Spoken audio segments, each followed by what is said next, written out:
So that when you talk about love, you're making it a priority to say, America, keep track of the prison industrial complex, keep track of the dilapidated housing, keep track of the disgraceful school systems, keep track of the unemployment rates and underemployment rates and unavailable health care, child care. That is what it means to talk about a black agenda. Now, what does that mean? That means that the black agenda has always been the best agenda for the nation. The best agenda for the nation. You turn to the 4th chapter of the great W.B. Du Bois' 1924 book, The Gift of Black Folk, and he talks about how black people emancipated democracy because we began with a constitution that was a pro-slavery document for 75 years. And we needed to emancipate white supremacist democracy into a multiracial democracy, and same was true with Jim Crow and Jane Crow. So the black agenda has always been the best agenda for the nation because it emancipated democracy, reconstructed freedom so that the least of these would be at the center or near the center of what it means to talk about public interest and common good. And in the age of Obama, there's a lot of confusion. Because to have a black face in a high place easily leads us to forget so many folks stuck in the basement of the house. And we get obsessed with the breaking through at the top, and we forget about the least of these. So we put pressure on our brother, loving pressure, but we already see that any president is under tremendous pressure from the strong, the corporate elites, Wall Street oligarchs, various powerful folk at the top, and can easily push Obama in such a way that he tilts too much toward the strong and doesn't focus the way he ought on the weak, on the poor, on working people. That's why we're here today. And I would want to add this too, that we don't have to ask permission from anybody to talk about black suffering and black social misery. We love who we want to love.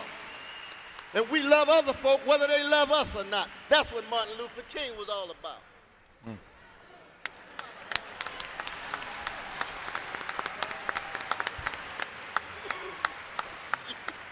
So that raises, in my mind, Angela Glover Blackwell from Policy Link. Please welcome Angela. That raises, Angela, in my mind, this question. Again, we're going to try to get all these questions out that we've been talking about in the barber shops and beauty salons and all the emails I've been getting from folk all across the country for the last couple of years. We're going to put all this stuff in love on the table today. And one of the questions that we get asked all the time, that I get asked all the time, Tavis, why you just talking? Another conversation every year on C-SPAN. You're talking. Negro, you ain't done nothing. You ain't put nothing out. All you're doing is talking. I've heard that from everybody, not everybody, but a lot of folk, as you can imagine, across this country. My answer has been that before Barack Obama was even in the United States Senate, much less running for the White House, these conversations resulted in a document called The Covenant with Black America.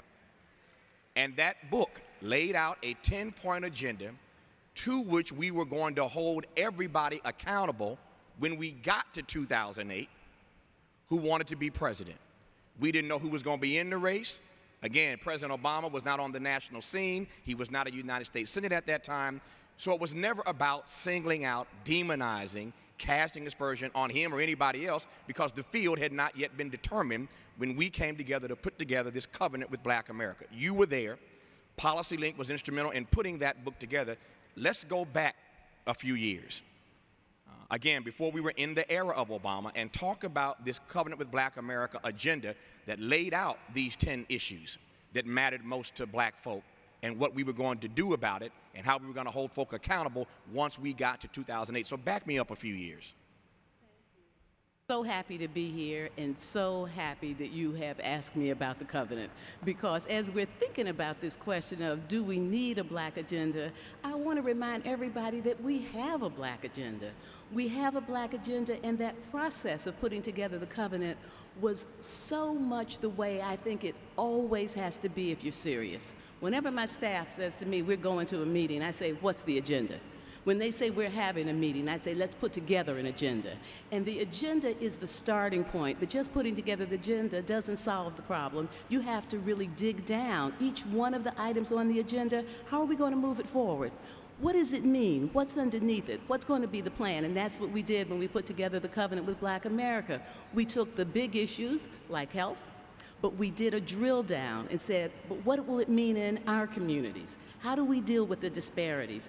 How do people even get into the situation we're in? What's happening in their environments that's leading to asthma and obesity and heart disease? So we talked about health, and we ended up talking about the absence of grocery stores. So that we developed an agenda and we did a drill down. We did the same thing when we talked about communities, urban communities. What's the urban agenda? It's about more than public housing.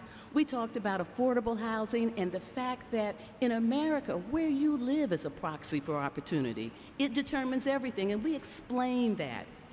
These kinds of issues allowed us to be able to say, we know the areas where we have to focus, and then we looked at the data. Where are we? Where do we need to get to? That gap is what we addressed. How do we fill the gap? And we filled it with policy ideas. We took those policy ideas and we talked not only about what our elected officials needed to do, but we talked about what we needed to do. And so when you talk about an agenda, if all you want to do is put together an agenda, don't show up, because it's a waste of time. You put together an agenda to be able to lead to some change and achieve something. I want to suggest that we have fallen down, because not only did we do, here's the Covenant with Black America, we said, here's the covenant in action. This is how you make it real. And when I go back and I look at the covenant in action, and I think about all the suggestions we made to the country about how we could make it real, we haven't done it. And so not only do I want to see us advance the agenda, I want to see us take it apart, disaggregate all those pieces, and ask, what do we want to hold others accountable for, and what do we want to be held accountable for? Just one thing I want to add, because we've mentioned President Obama.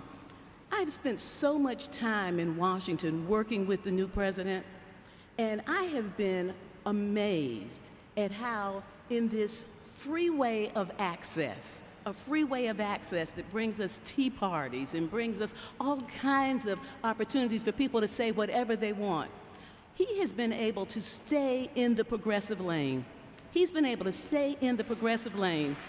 And in that progressive lane, I have seen the Covenant with Black America go through each one and be able to check off extraordinary things that are happening because this president gets it. And when I talk about the president getting it, people say, well, what about everything that's not happening? My response is, I can walk and chew gum at the same time. I can be a friendly critic at the same time that I can praise progress that's being made, and we all need to learn to do that. As we go forward in this conversation, I'll add more specificity, but the main point to remember is we have an agenda, but we haven't done our part to realize that agenda.